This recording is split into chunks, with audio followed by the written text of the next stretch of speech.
Okay. Good evening and welcome to KTC SoCal Weekly Sangha Gathering. My name is Jody and I am the director of KTC Southern California. We are so happy to have all of you here from all different time zones. We welcome you to log on to our website, ktcsocal.org, where you can find information on our center, upcoming events, as well as different levels of membership. You can also become a subscriber on our YouTube channel, KTC SoCal. This evening, we are pleased to welcome Lama Adam, continuing the series on the wings of wisdom and compassion. If you would like to make a donation to Lama Adam or to any of our teachers, please follow the link on the website or through the email newsletter announcement. Before we start, please mute your microphones. And now I will hand it over to you, Lama Adam. Thank you so much. Thank you. Um, let's dive right in and do a refuge prayer, and then I'd like to guide a short practice to start us off. So we were just talking about refugees, real life refugees, and people in situations that we can barely even imagine the challenges they're facing. So um, let's say this refuge prayer with all of them, keeping in mind that we are saying this kind of like leading them in this prayer of refuge, and maybe even envisioning them alongside us while we say it. And once we finish that prayer, I'll lead us right into a short practice before we do some talking. So I'll put on the screen the refuge prayer. Is that is this forwards for you? It's not backwards. Good. Okay. All right. So we'll do once in English, once in Tibetan, once in English. I take refuge in the Buddha, the Dharma, and the Sangha until I reach enlightenment. By the merit of accomplishing generosity and the other perfections, may I attain enlightenment for the benefit of all sentient beings. O Sangye Chidang Soki Chodnamla Changchu Padu Dagni Kyab Suji Daki Jinso Ki Pe Sunam Ki Drola Penchir Sangye Druparsho. I take refuge in the Buddha, the Dharma, and the Sangha until I reach enlightenment. By the merit of accomplishing generosity and the other perfections, may I attain enlightenment for the benefit of all sentient beings. And I'm going to say a short prayer of my own. O Palden Sawe Lama Rinpoche, Daki Chiwo Pede Den Jula, Kaden Jembo Gone Sunte. Usun toki ngajub sao du so.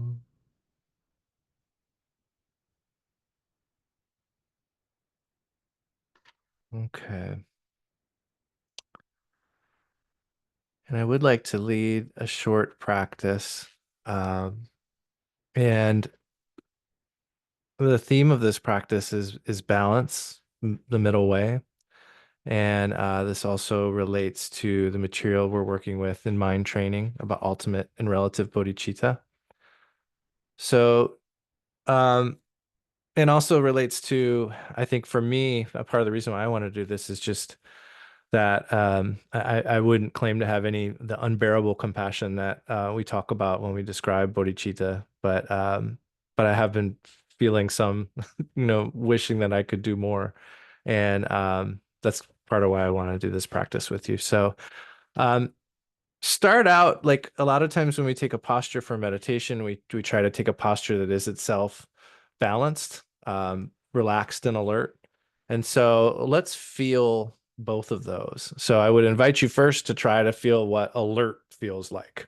A posture and our physical posture that is alert. And so take like a fully alert posture. And then take a moment and let yourself have a fully relaxed posture.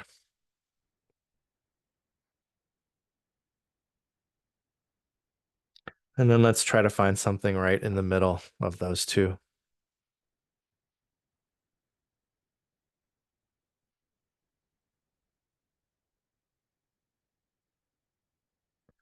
And before we start this practice, take a second to set an intention for our time doing this practice. And that intention should have an immediate practical benefit right now for you. So clarify your intention right in this moment for your benefit in this practice.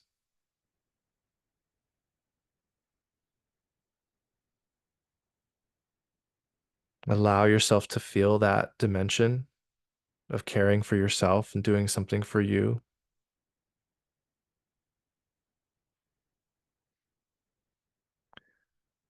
And then take a moment to clarify a broader, altruistic, wider ranging aspiration and intention for this practice.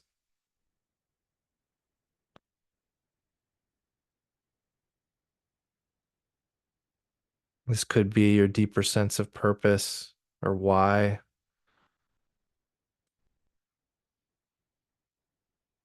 This also reflects the ways that we can help all beings.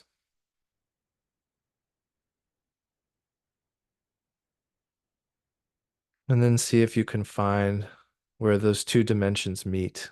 See if you can mix and balance those two dimensions.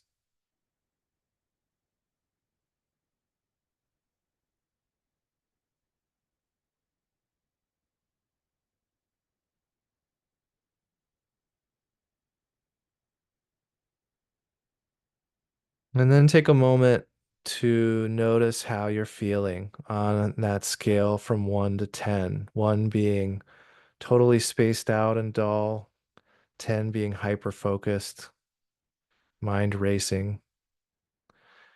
And see if you can find a number, a value for where you are right now. Again, 1 is spaced out, foggy, dull. 10 is hyper focused, agitated.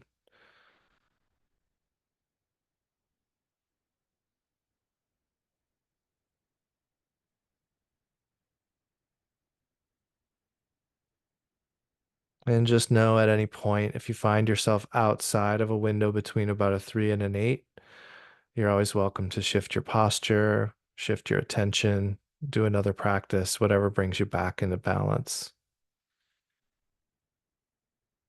And one thing that might work for that, whenever you find yourself at a 1 or a 2 or a 9 or a 10, one thing that I really like is some form of self-contact. I really like putting a hand on the heart, or it could be a hand on the back of the neck. Or you could just notice how your hands feel on your knees or on the top of your legs as you sit.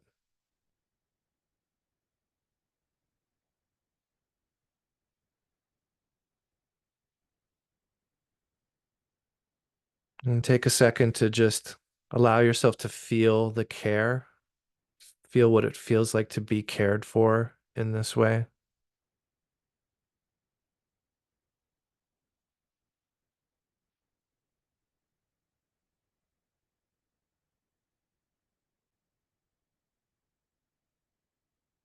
And then feel what it feels like to offer care, to be able to provide care.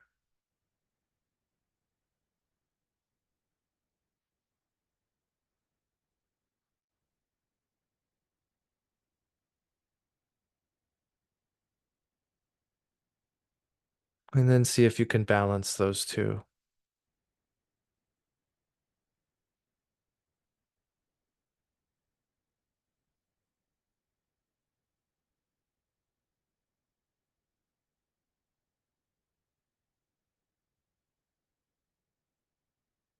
And then whenever you're ready, you can release that contact and allow yourself to just be present and breathe. No technique at this moment.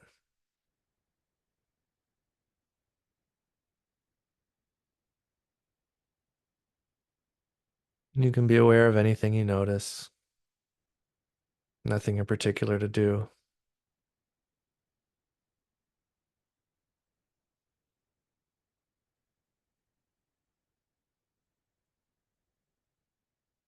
And in the midst of this openness, let's place our attention on an anchor. Traditionally, we train with the breath, so you're welcome to use the breath. You may also find value in using a sense of gravity where your feet meet the floor or where your body meets the seat.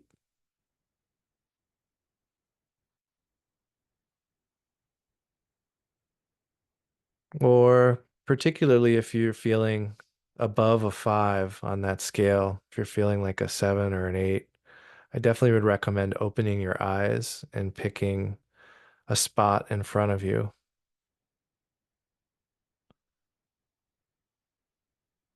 with the eyes slightly downcast.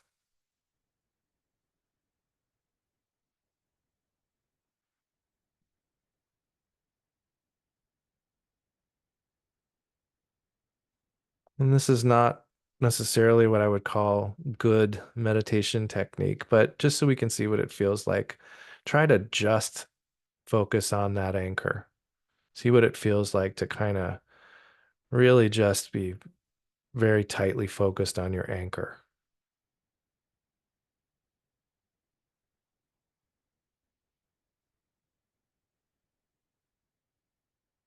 You may feel a little friction. This is a little difficult. And then try the opposite and just let go of the anchor entirely again.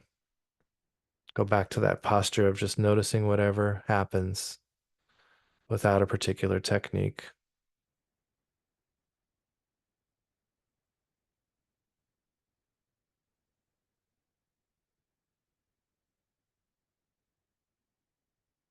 And then we'll recall our anchor and see if we can balance those two.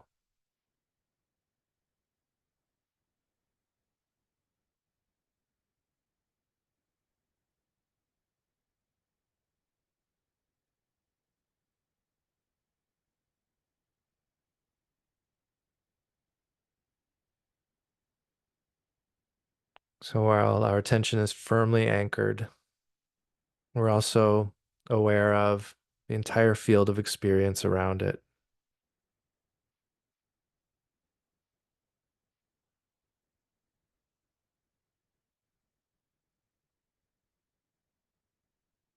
We see that anchor or experience it in the context of its atmosphere.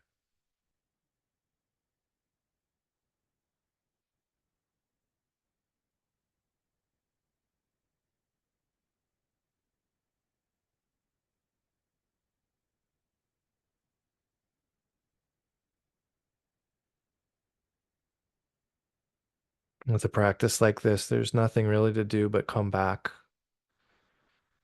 We know where our anchor is and we're aware of the atmosphere around it. So we see when our attention wanders and we just gently return to the anchor.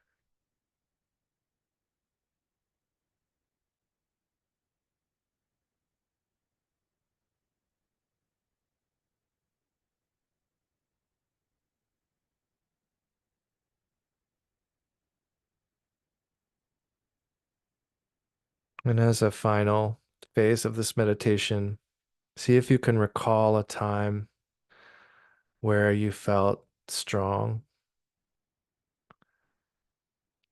and or protected, cared for, successful.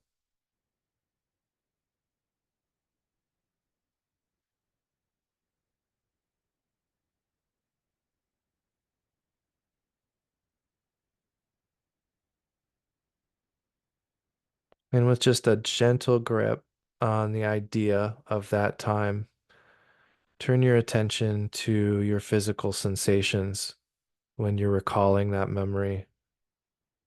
Notice where you feel it in your body.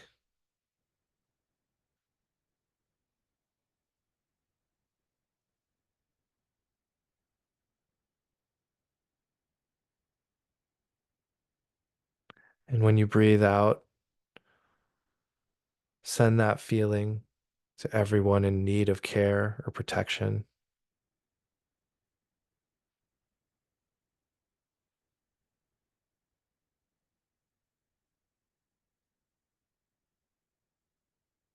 And when you breathe in, imagine you're taking away from them their suffering, the causes of suffering, any of their challenges.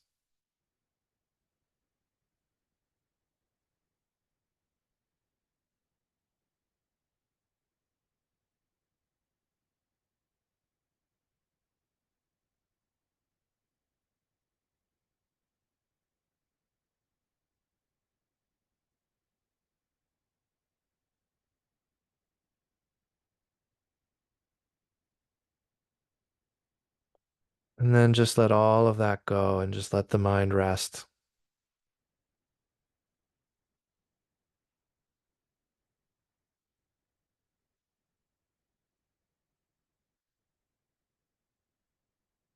But before we move on, revisit your intention from the beginning. See if you can recall what you clarified, both aspects.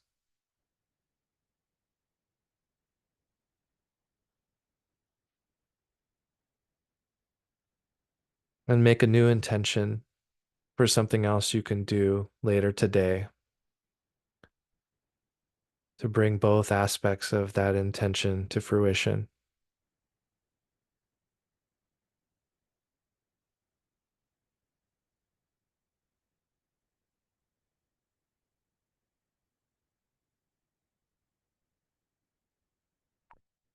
In a moment, we'll move into some dialogue. So give yourself a smooth transition.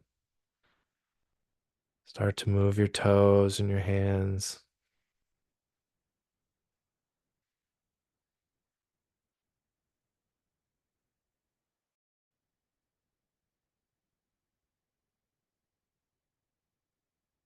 Okay, thank you. Last time we stopped on the three seeds slogan from the 7 points of mind training. And I'll share that with you again. So the text, I don't think I have a slide for the text today, but the text of this that is given in the Great Path. This is at least this may not be the specific translation in the Great Path, but it's may my um, difficult emotion. You kind of insert here anger, ignorance, whatever negative emotion. May my difficult emotion contain the difficult emotion of all beings. By my working through this moment of this difficult emotion, may I and all beings be free of it, and may we attain enlightenment, the complete freedom from that difficult emotion. And we talked quite a bit about that last time, but I want to just start today there, particularly because I think these next few slogans have a lot to do with the three objects and the three poisons and the three seeds of virtue. So I just want to quickly recap the idea of the three objects. And these three objects are what we come into contact with as embodied beings when we come into contact with our world, with our experience. We come into contact with the objects, and that means we're coming into contact with things that seem pleasant, things that seem unpleasant, and things that seem neutral. And in reaction to that, habitually, what tends to happen is we generate the three poisons. So when we come into contact with something that's pleasant, we try to draw it in. Passion arises, desire. We want to possess that and keep it. When we come into contact with anything that feels negative or unpleasant, our habitual reaction is aggression to push it away, to try to get rid of it. And when we come into contact with something that feels neutral, we have apathy or ignorance.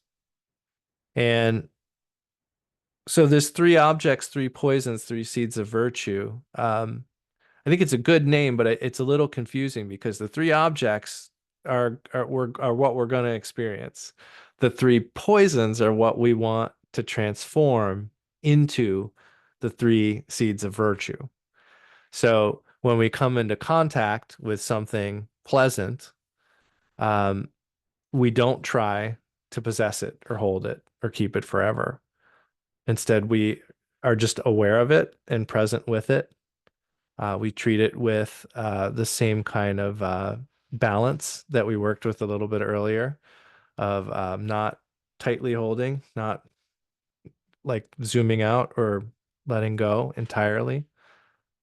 Similarly, with unpleasant things and neutral things.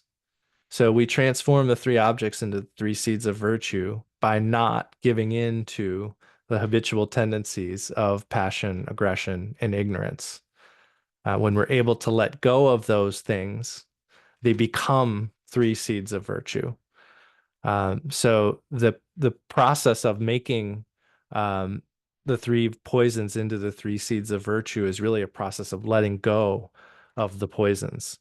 And everything we talked about in the initial saying, may my difficult emotion contain the difficult emotion of all beings, etc. That's just a method, one method of working on that, letting go of those poisons. And so that'll be a little bit of a through line today as we move into this new slogan. The next slogan is in all activities, train with the slogans. And using simple ideas like this to unlock larger concepts and practices is not, the unique domain of Dharma.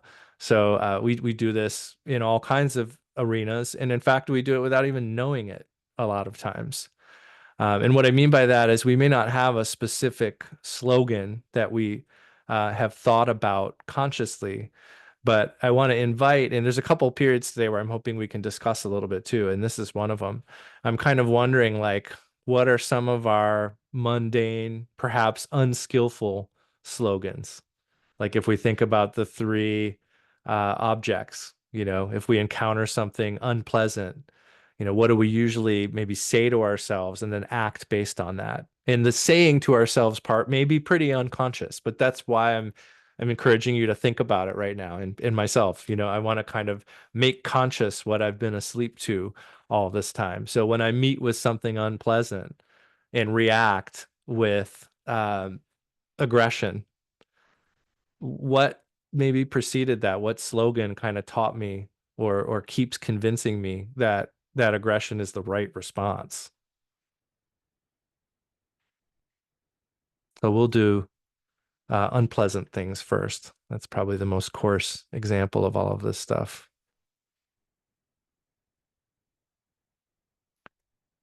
I'll give one. I think maybe it's some version of, well, I don't have to do this. I can find something else that isn't unpleasant.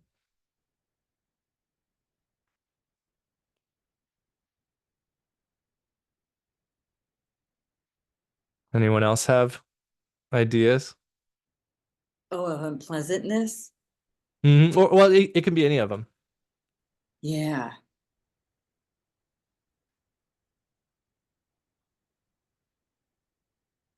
So much. Yeah. Yeah. People And who are aggressive. mhm. So like so I guess what I'm trying to think is I know there's things I say to myself literally when I talk to myself, but I also know there's things that aren't necessarily like a sentence that pops up. But I think I can make that, like what I said earlier about like I don't have to do this, I can find something else. Like that's definitely not a conscious thought really, but I think that's a lot of times what I think, and I see that as like action that doesn't necessarily need to happen. And it's definitely action rooted in some kind of self-cherishing for sure. Because a lot of those things that are unpleasant, most of the things that I find unpleasant throughout the day are not that bad at all compared to many other things in the world. So if we're going to transform the objects into the seeds of virtue, we need to work with all of that stuff. So before we, really get into these other slogans, like that's kind of the first tip I want to share is just to really think about, what are our slogans we're using before we learn these Lojong slogans, or what are the slogans that are maybe so habitually ingrained that we're still acting on them, even while we're working to more often remember these more skillful mind training slogans. I'm not dealing with that right now. Or like you just said that though. Or like I Oh avoid yeah. that person. Yeah. I'm gonna avoid them. Maybe. Mm-hmm. Does anyone have one for aggression or ignorance? Or I'm sorry, for passion or ignorance. For what was that for? For the other two poisons or the other two objects. So for things that are pleasant and things that are neutral, um, what justifications do we give ourselves for bringing up the poisons as opposed to um, the seeds of virtue?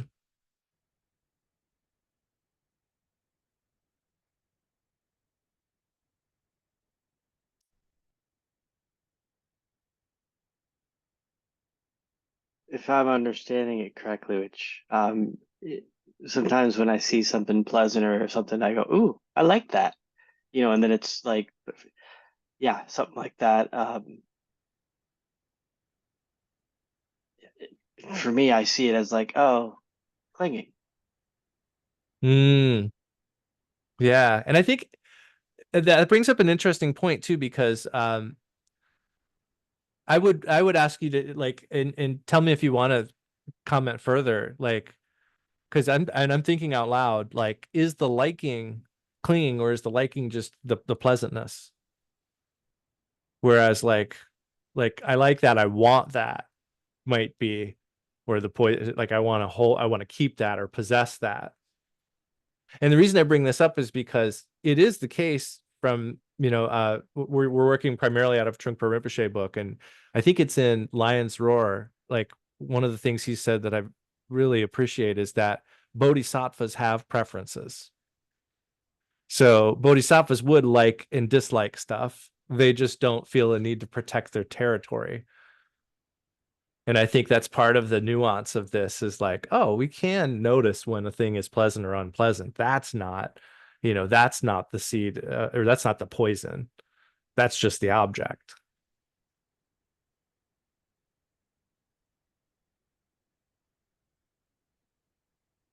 Yeah, like for me, that clarifies it because it's more of like a pleasure thing, like a pretty sunset. I like that, and but it's not something where I find like, ooh, I need that. I want to get it. Um, Yeah. yeah, that's cool. Thank you. Yeah, you're welcome. You're welcome. Yeah, and so that's just a general, practice we can do. I don't have a lot to say about this slogan about train with the slogans, but I think, this is one of those things. I'm also thinking of like Pema Chodron has said in one of her books that, in describing refuge and explaining the practice of refuge, that like she actually suggests that we do that practice whenever we do things that are habitual or self-centered, just so we can notice we're doing it. Like in this moment, I take refuge in getting away from that coworker that I really don't like.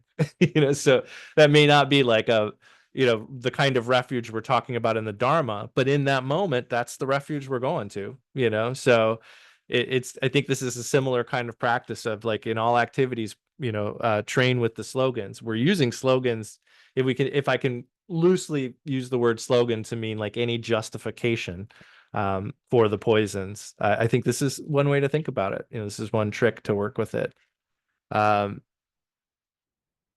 and then oh, so one last thing about that is we just need to train in more skillful responses to the feelings that arise when we come into contact with our world, which we experience as the three objects. The three objects will be feelings of pleasant, unpleasant, and neutral.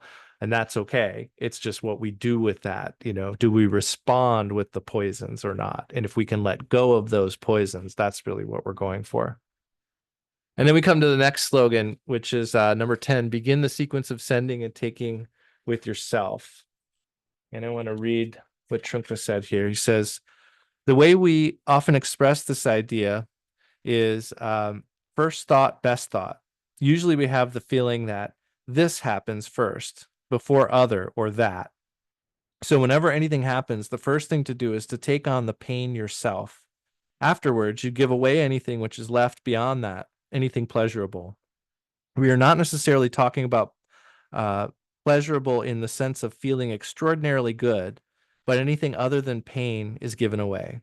So you do not hold on to any possible way of entertaining yourself or giving yourself good treatments. This slogan is connected with giving up passion, as it is passion which makes you demand pleasure for yourself.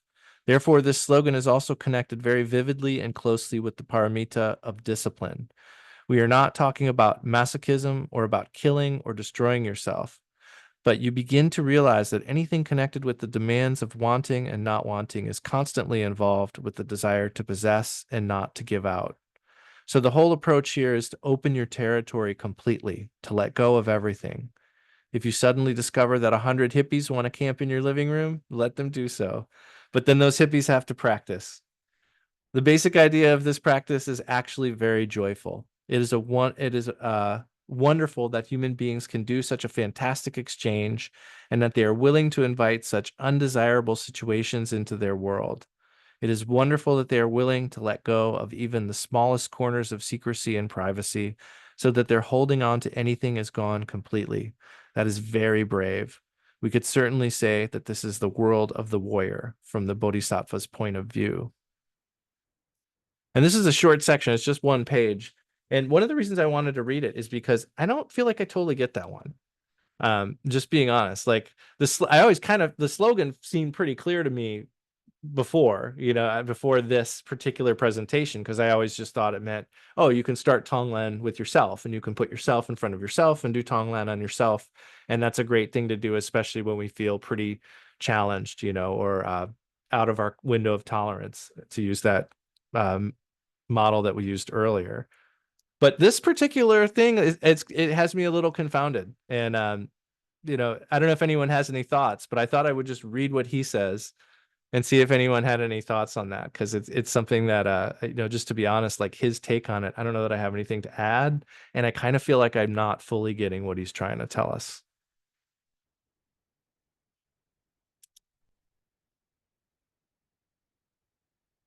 And it's okay if you feel that way too. but I thought I would put it to the group just in case.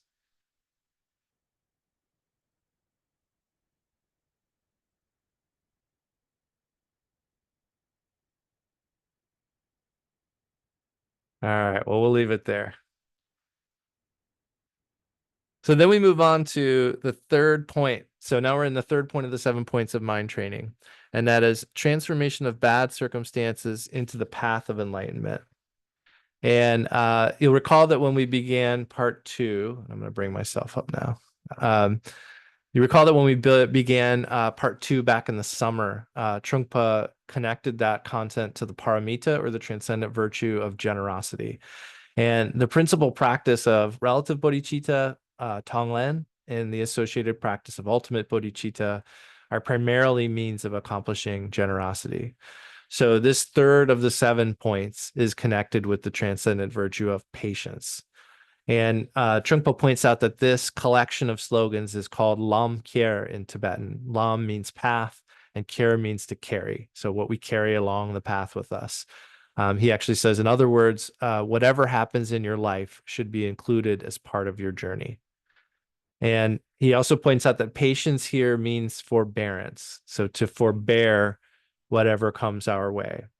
And to tie this back to the 3 objects, 3 poisons again, it's pretty easy when something's even mildly unpleasant to try to get it off of our path, but I think in many, many cases, that opportunity of letting go of that poison of aggression is actually really good practice.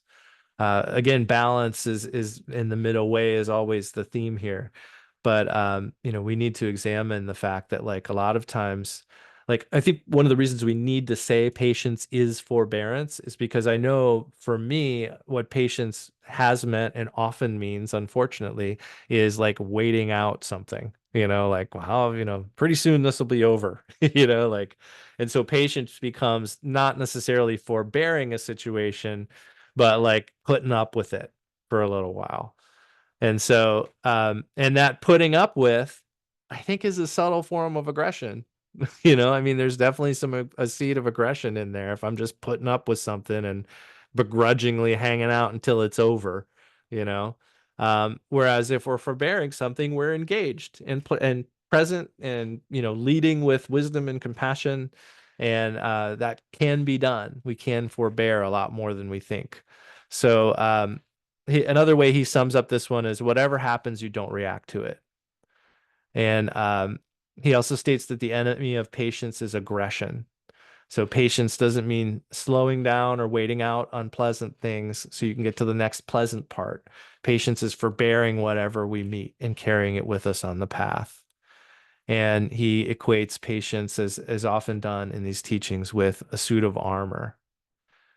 And so keep an eye out for that. That's another way we can work with these poisons. Like, keep an eye out for when we think we're being patient, but we're really kind of boiling in our own, low grade aggression about whatever situation we feel like we're being forced to put up with, whatever line we're waiting in, or traffic on the 405. Is that a good one? Is that a good Cali reference?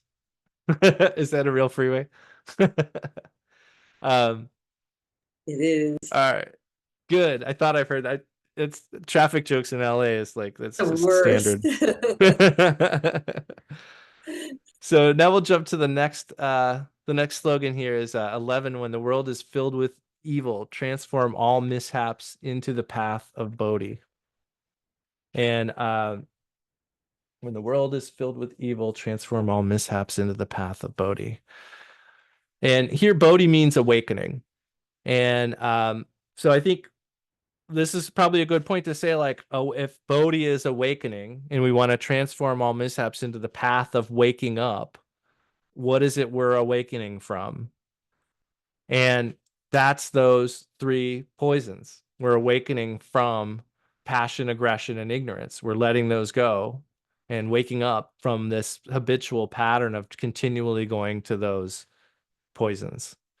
Awakening, we're awakening to the fact, really, like, maybe the best way to say it is awakening to the fact that we can exist without those three poisons. That is a mode of moving through our experience, and that's really something to wake up to. And it's something we need to see happening again and again, even in little quick instances of being able to let go of them, because we're so thoroughly entrenched in them, in the habit of going to them, that we may kind of conceptually get it, but we need to keep seeing it again and again and keep practicing it. And that's what we're waking up to, is that there is a way of living without always going to those three poisons. So it is possible to come into contact with the world and experience feelings of pleasant, unpleasant, and neutral, and respond in a way that is liberated. It's free from the poisons of passion, aggression, and ignorance. And that's actually one way we describe nirvana. It's freedom from the poisons. And that's why in the three seeds we conclude by saying, and may we attain enlightenment, the complete freedom from, insert your negative emotion, or one of the poisons. And there's a sutra where the Buddha says, I'll just read the sutra here. He says, I will teach you the all. And what is the all? The eye and forms, the ear and sounds, the nose and smells, the tongue and tastes, the body and sensations, the mind and its contents. That is called the all. If anyone should say, having rejected this all, I will make known another all, that would be a mere empty boast on his part.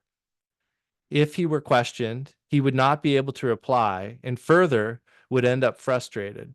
Why? Because that all would not be within his domain. So when we talk about nirvana or awakening, it's not some whole new other thing, that we're waking up to. We're waking up to freedom from the poisons, being liberated from those three poisons of passion, aggression, and ignorance. It's not, there is no other all. Our senses and their objects, that is the all. We'll still have, as long as we're embodied, we'll still have eyes, ears, noses, tongues, bodies, and minds. And those eyes and ears and tongues and bodies and minds will still come into contact with objects of hearing and objects of smell and objects of taste. And we'll still have a sense of which ones are pleasurable and which ones are not pleasurable and which are neutral.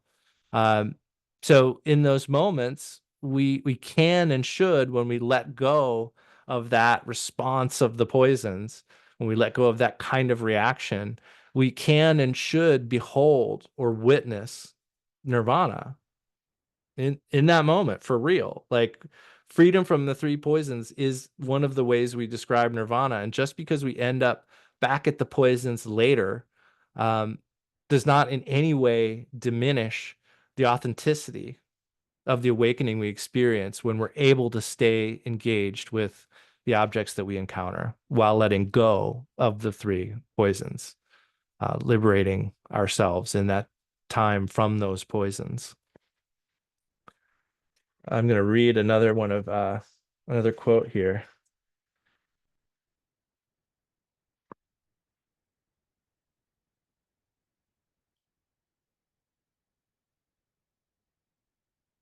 He says, in other words, you do not blame the environment or the world political situation. Certain people are inspired to write poetry and act in such a way that they sacrifice their lives for a social cause. We could quite safely say that the Vietnam War produced a lot of poets and philosophers, but their work is not in keeping with this Mahayana principle. They were purely reacting against the world being filled with evil. They were not able to transform mishaps into the path of Bodhi. Such poets may even regard evil as material for their writing. If the Vietnam War had never happened, we would have fewer of such poets and philosophers. According to this slogan, when the world is filled with evil, or even when the world is not filled with evil, any mishaps that might occur should all be transformed into the path of Bodhi or wakefulness. That understanding comes from your sitting practice and your general awareness. I just thought that was an interesting artistic note. He's definitely right. There was a lot of really good art that I enjoy very much that came out of that time, but it's an interesting thing to think about. Like, um, does that align with these teachings? I think we all kind of, that's just something to ponder. So this slogan is also an instruction in practicing generosity. It's an exhortation to not feel so poverty stricken by every inconvenience or feeling of lack in our lives. Um, he also says, having already experienced the possibilities of absolute and relative bodhicitta. Oops, hang on, my lights just went out. I set up a like virtual sunset in my house for the night times, so that was the evening. All right. Having already experienced the possibilities of absolute and relative bodhicitta and practice sending and taking, you should also begin to build up confidence and joy in your own richness. That richness is the essence of generosity. It is the sense of resourcefulness that you can deal with whatever is available around you and not feel poverty stricken. Even if you are abandoned in the middle of a desert and you want a pillow, you can find a piece of rock with moss on it that is quite comfortable to put your head on. Then you can lie down and have a good sleep. Having such a sense of resourcefulness and richness seems to be the main point. Practicing that resourcefulness and richness or generosity is the way to become Mahayanas or even Vajrayanists. And I think this is like the opposite of the hungry ghost mentality. So when we talk about the six realms, those are the hell realms, the hungry ghost realms, the animals, the humans, the demigods, and the gods. And I think all of those in a way are, I mean, they all have their own intricacies and nuances, but like I think for me, the hungry ghost one was the one that was always like kind of the weirdest and seemed the most distant from my own experience. I found it really challenging just to relate to the idea of a hungry ghost. And it took this kind of a definition, and actually specifically the phrase poverty mentality, to really help me understand that. Um, it doesn't mean that there is no such thing as poverty, but I think it does mean that when we look at a situation, we prioritize appreciating what we do have, and it helps. We kind of start there. So Trungpa says this slogan is the basic statement of this whole third point of mind training, this whole transforming bad circumstances into the path of enlightenment. And the last one I want to do today is Oh, I didn't make a slide for this one. This one is maybe the most famous one. I'm sure you've all heard this one. Drive all blames into one. And this will be the last one we go through today.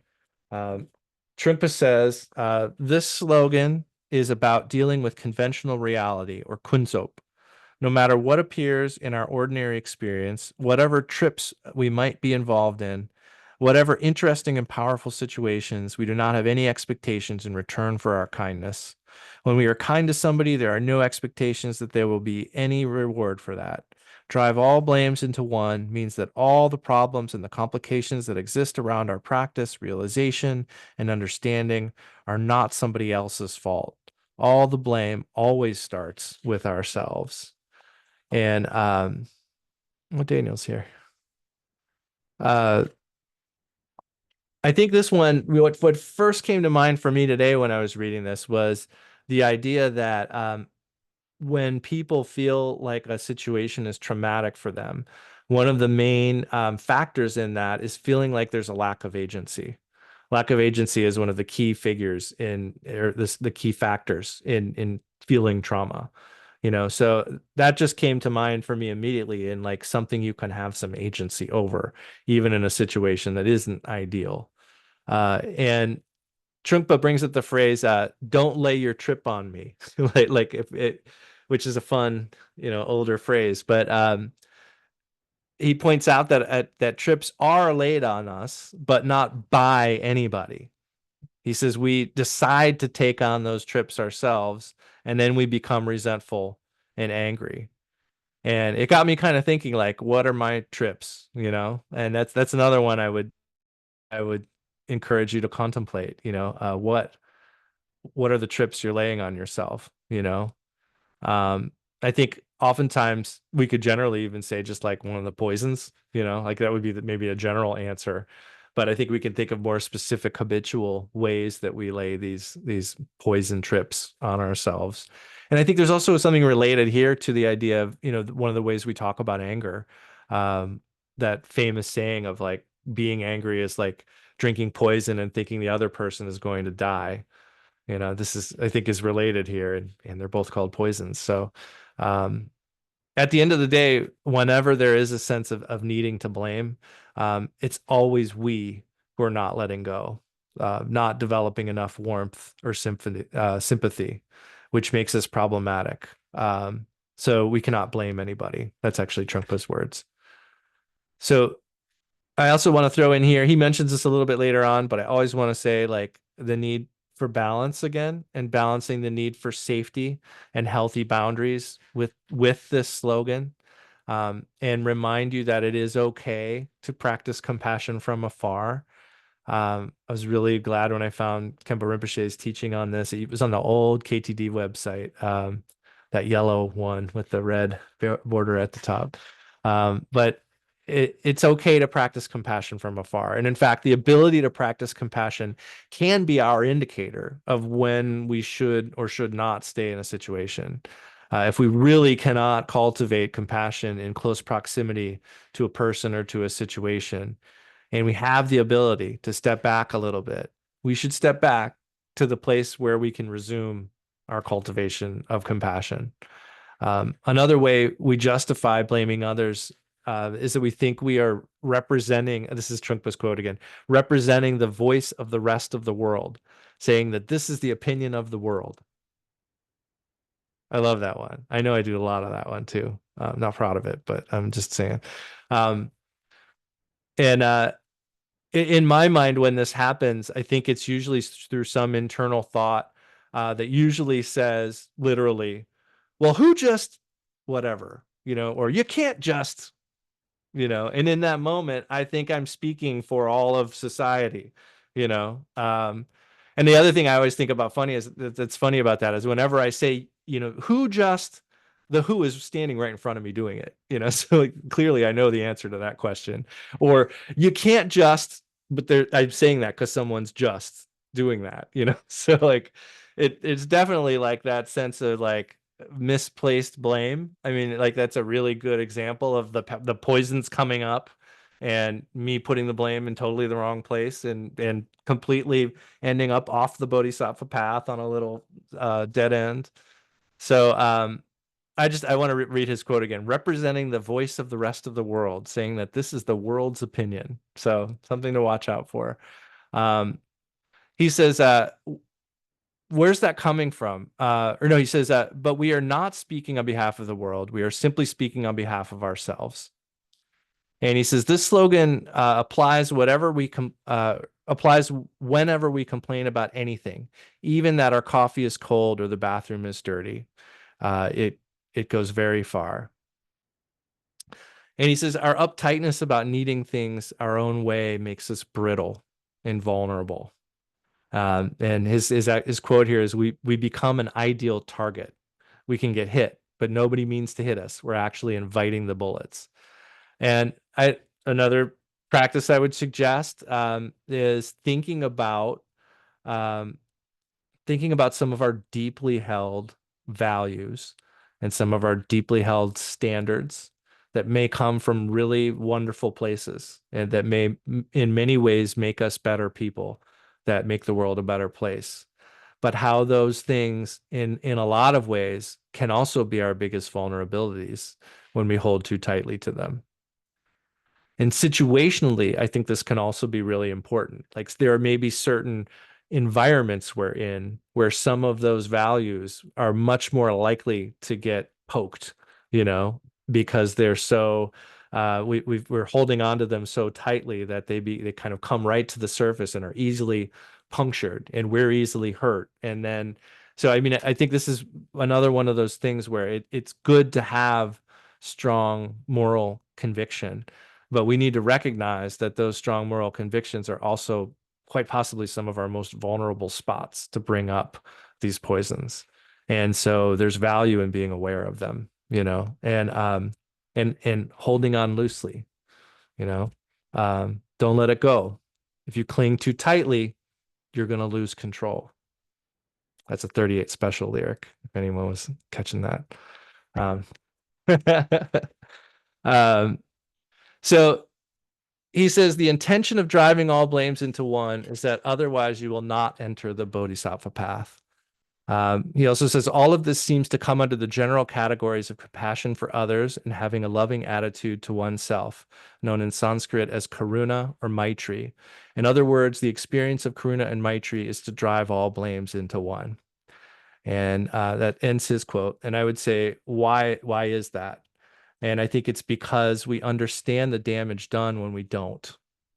We understand how blaming others disempowers ourselves and ultimately undermines our practice of the bodhisattva path.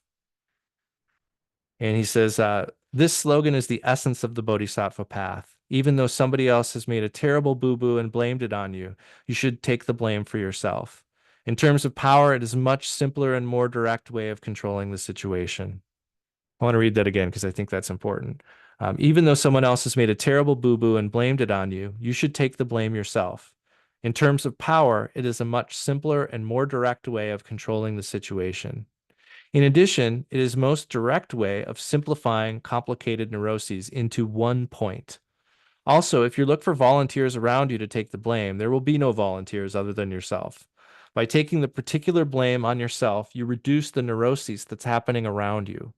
You also reduce any paranoia existing in other people so that those people might have clearer vision. You can actually say, I take the blame. It's my fault that such and such a thing happened and that such a thing took place as a result.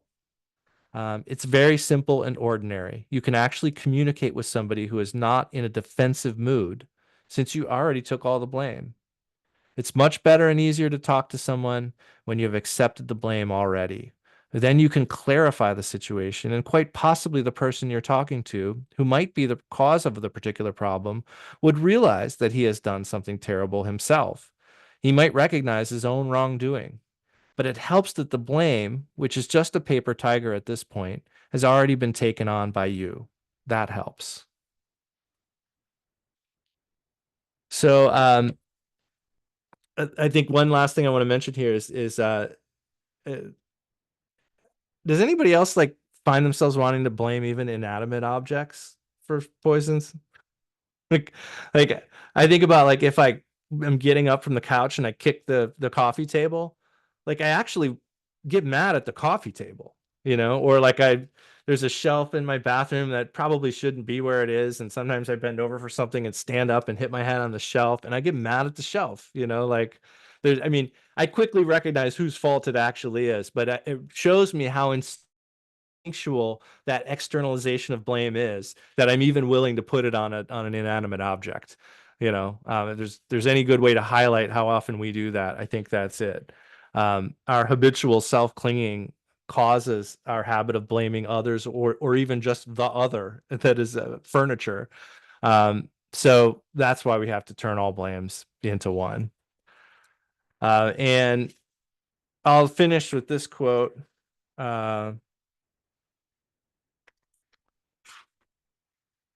He says, this slogan does not mean you should not speak up.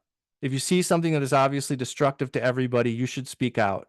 But you can speak out in the form of driving all blames into yourself. The question is how to present it to the authorities. Usually you come at them in an aggressive, traditionally American way. You've been trained to speak for yourself and for others in the democratic style of the Lord of Speech. You come out with placards and complaints. We don't like this, but that only solidifies the authorities even more. There could be a much better way of approaching the whole thing, a more intelligent way. You could say, maybe it's my problem, but personally, I find that this water doesn't taste good. You and your friends could say, we don't feel good about drinking this water. And it could be very simple and straightforward. You don't have to go through the whole legal trip. You don't have to go use the Lord of Speech approach of making public declarations of all kinds. Freedom for all mankind or anything like that. Maybe you could even bring along your dog or your cat. I think the whole thing could be done very gently.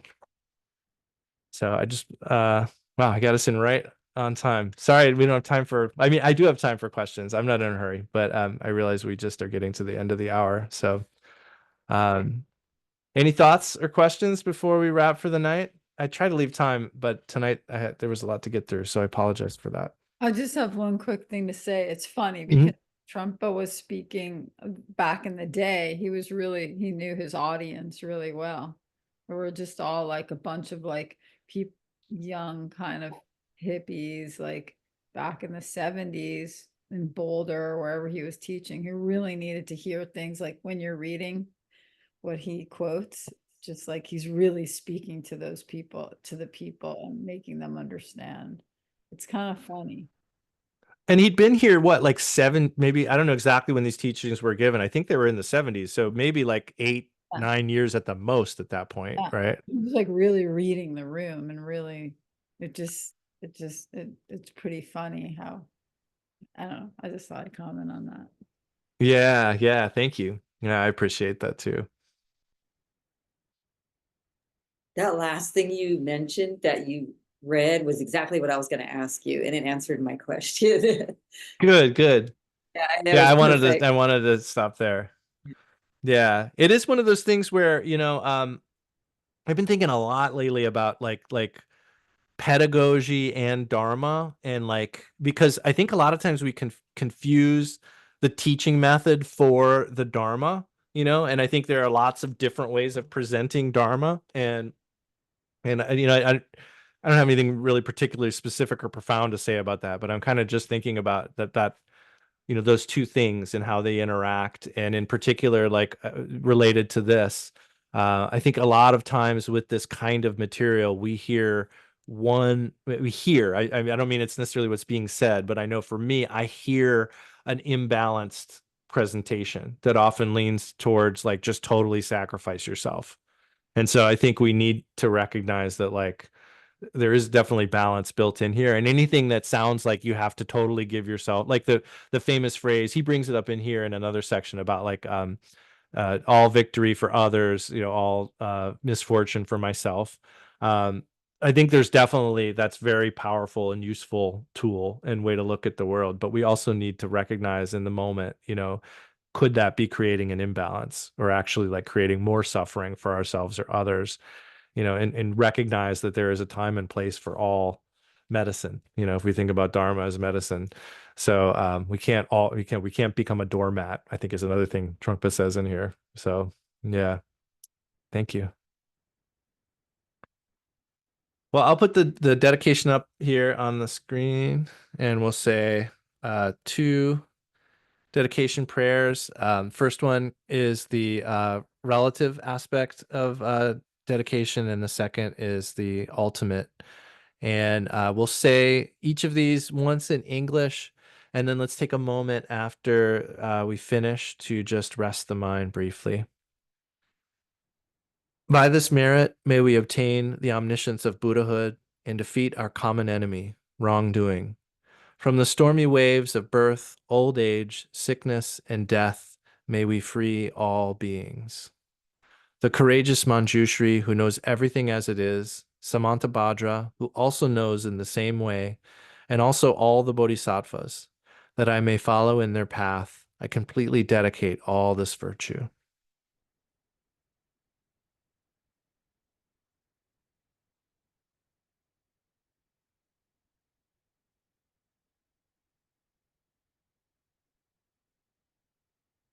Okay.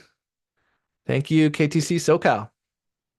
Thank you, Lama Adam. We'll see you next month. Thank you. It's great to. Sounds good. Thank you. Take care. Thank you. Thank you. Bye-bye.